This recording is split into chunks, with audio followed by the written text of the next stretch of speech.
The moon hung high over Reddick, Florida, casting long shadows across the quiet neighborhood. The warm night air carried the scent of orange blossoms, and the occasional chirp of crickets echoed in the distance. Inside her modest home, a 91-year-old woman rested in bed, her frail hands folded over the quilt she had sewn decades ago. The gentle creak of her rocking chair still lingered in the empty living room, a familiar sound from years of quiet solitude. She had spent the evening as always, watching the sun dip below the horizon, letting memories of laughter, family gatherings, and days long past wash over her. But tonight felt different. As her heavy eyelids fluttered closed, a new sound stirred the stillness, soft, deliberate footsteps approaching her door. The nightmare that unfolded that night would shake the town to its core. Welcome to Crime Wave Stories HQ. I want to thank all my viewers, especially my subscribers, for your continued support as we strive to improve and bring you daily updates on both told and untold crime stories. Don't forget to subscribe to the channel. Her breath caught. It was late. No one ever came by this late. Then, the door creaked. Slow, hesitant. Fear slithered up her spine as she struggled to sit up. The darkness in the corner of her room shifted. A shadow, tall and looming, moved toward her. Before she could scream, a hand, rough, strong, clamped over her mouth. A fist struck her face, the pain sharp and blinding. She gasped, the air knocked from her lungs as she was forced back against the pillows. The scent of sweat and fear filled her nostrils. A voice muttered something, a frantic whisper, words tumbling over one another. She fought. She was weak, her body fragile with age, but she fought. Her nails clawed at skin, her legs kicked beneath the sheets. But it wasn't enough. The attacker overpowered her with ease, his grip tightening. She begged, pleaded, her voice hoarse with desperation. And then, as suddenly as it had begun, it was over. The shadow fled into the night, leaving her broken and bleeding. By the time the authorities arrived, the house was eerily still. The front door stood ajar, swinging slightly in a night breeze. The living room remained untouched, no signs of forced entry, no furniture overturned. But inside the bedroom, it was a different story. Blood stained the sheets. Bruises darkened Margaret's delicate skin. A lamp had been knocked to the floor, shards of porcelain scattered beneath the bed. The air was thick with the metallic scent of blood and something else, fear, still lingering in the very walls. Sheriff's deputies moved with precision, their boots thudding heavily against the wooden floor as they surveyed the scene. Every corner of the house was examined, from the closets to the attic. One officer bent down near the window, his flashlight catching something, a faint footprint in the dust just outside. It was small, not an adult's. He frowned, making a note. The K-9 unit prowled the perimeter, noses to the ground, searching for a trail. The dogs led them to the edge of the property, where the grass was disturbed, trampled in a hurried escape. The path led toward the main road before disappearing completely. Whoever had done this had planned their exit well. Neighbors were roused from sleep, their weary faces illuminated by porch lights as they were questioned. Some had heard a noise, a faint rustling, a distant creak, but nothing alarming. One woman recalled seeing a figure walking along the street earlier that night, a boy, his hoodie pulled up over his head. She hadn't thought much of it then. The forensic team worked meticulously. Fibers were collected, samples taken from beneath Margaret's fingernails. The bed sheets were carefully removed for examination. Every detail mattered. They dusted for prints, cataloged every piece of disturbed furniture. It was a crime scene frozen in time, each object whispering a fragment of the horror that had unfolded. Then, a name surfaced.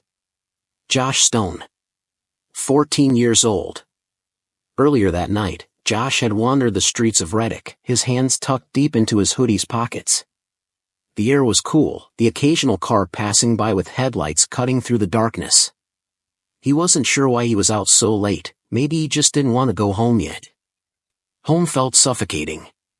His grandmother's house was small, the walls pressing in on him. His mother was gone, his father? A ghost from his past. The streets felt freer, open, limitless.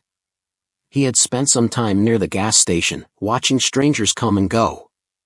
A few concertgoers had passed by, their laughter echoing down the empty street. He had considered following them, blending into their joy, but he stayed back, watching from the shadows. That was when he saw her. Margaret Homfer sat on her porch, rocking gently in her chair. He knew her, everyone did. She was kind, always ready with a smile, a wave. She had given him cookies once, when he was younger. Without thinking, he approached. "Evening, ma'am," he had said, stuffing his hands deeper into his pockets. Margaret had smiled at him. "You're out late, Josh." He shrugged. "Couldn't sleep." She nodded, as if she understood. "The night has a way of making us restless." They had talked for a little while, about the weather, about nothing. She had mentioned her children, her grandchildren. Josh had listened, grateful for the warmth of her voice. And then, after a few minutes, he had said good night and walked away. That was it. That was all. But now, here he was. The interrogation room was small, cold, sterile. Josh sat alone, his hands trembling, his arms wrapped tightly around his torso. The cuffs around his wrists felt foreign, heavy. He stared at the table, at the tiny cracks in its surface, trying to focus on anything but the walls closing in around him. The door opened. A detective stepped in, his expression unreadable. "Josh," he said, pulling out a chair. "Do you know the difference between the truth and a lie?" Josh swallowed hard. His voice was barely a whisper. "Truth is what really happened." The detective nodded. "And a lie?" Josh looked up. His eyes, wide and frightened, searched the man's face. "Something that isn't real." The detective leaned forward. "Tell me about that night." Josh took a shaky breath. "I went out to watch the cars. I walked around for a while. Then I went home." "That's all?" He nodded. "That's all." The detective slid a photograph across the table. Josh hesitated before looking down. It was her. Margaret Homfer. Her face, once so kind, so full of warmth, was unrecognizable. Bruises covered her skin. A deep gash ran along her arm. Her eyes, filled with unspeakable pain, stared back at him. Josh recoiled. His breath came in short, panicked bursts. "We have your DNA, Josh." The detective's voice was calm, measured. "On her underwear." Josh's mouth opened, but no words came. His mind reeled, grasping for something, anything. "That's not possible," he choked out. "I wasn't near her house." "Then how do you explain the blood on your hoodie?" the detective pressed. Josh struggled for words. I tripped earlier that night. Near a fence by the gas station. I scraped my arm." The detective tapped the table. "We checked that area. No blood." Josh's voice rose in desperation. "I swear. I was just walking around. I talked to her, but I never heard her. Someone is setting me up." The detective leaned back, arms crossed. "Then tell me, Josh, if you didn't do this, who did?" Tears welled in Josh's eyes. He wanted to scream, to tell them they had it wrong, but the evidence, the cold, unfeeling evidence, said otherwise. In silence, the detective watched him, his gaze heavy with expectation. His grandmother sat beside him now, her face pale, her hands clenched into tight fists. Her breaths were shallow, her lips pressed together as though she were holding back words she wasn't ready to say. Her eyes, tired and rimmed with red, darted between Josh and the detective. "Josh," she murmured, her voice trembling. "Tell the truth." Josh's throat was dry, his heart pounding against his ribs. "I am," he whispered. He turned to her, desperation in his gaze. "Grandma, I didn't do this." Her hands shook as she reached for his, her grip tight, almost pleading. "Then tell them what happened." The detective cleared his throat. "Josh, your DNA was found on her." Explain that. Josh swallowed hard. I don't know. Maybe it's a mistake. Maybe I touched something she touched. His voice cracked. I never went inside. The detective slid another piece of paper toward him. This is the DNA analysis. It was found on her underwear. Josh's breath hitched. His grandmother's grip on his hand tightened. He felt the weight of her doubt, the way her fingers trembled against his skin. I swear, I didn't do anything. Tears welled in his grandmother's eyes. Oh, Josh, she whispered. And for the first time, he saw it, the doubt creeping into her eyes. The belief that maybe, just maybe, he wasn't telling the truth. Josh Stone sat in the cold police cell, his arms wrapped around his knees. The metal bars cast long shadows under the flickering light above him. He was only 14, but the eyes that stared at him from the other side of those bars saw him as something else, something monstrous. He didn't understand how things had gotten this far. One moment, he was just another kid in the town of Reddick. The next, he was being dragged from his home, accused of a crime so terrible it made his stomach twist. The officers said he had hurt Margaret Homfer, the kind old woman who always smiled at him when he passed by her house. Josh shook his head. He didn't do it. He couldn't have. But no one listened. No one cared. They had evidence, they said. His DNA was there. There were bruises on his knuckles. A stain on his shirt. And in a town like Reddick, where everyone knew everyone, whispers spread faster than the truth. The town had already decided Josh Stone was guilty.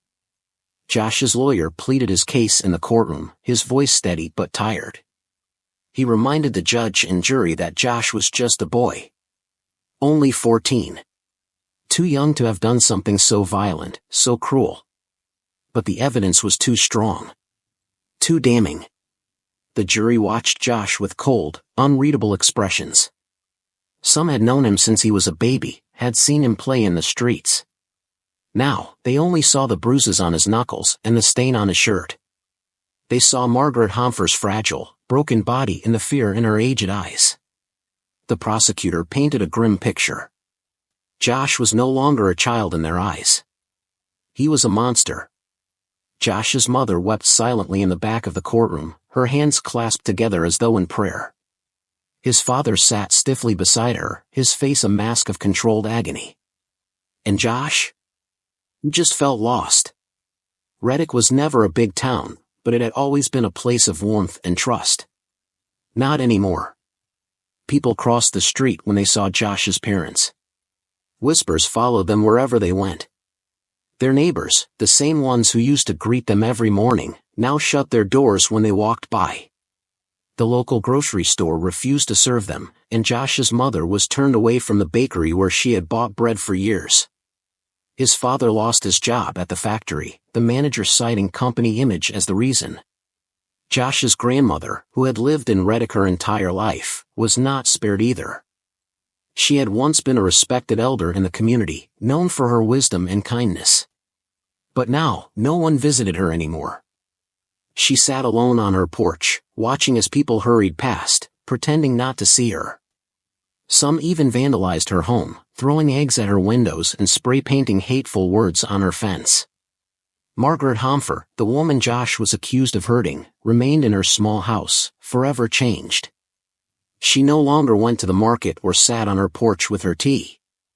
The once kind woman now lived in the shadow of her trauma, never speaking of what had happened that night.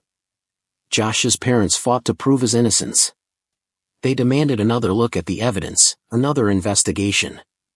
But no one wanted to listen.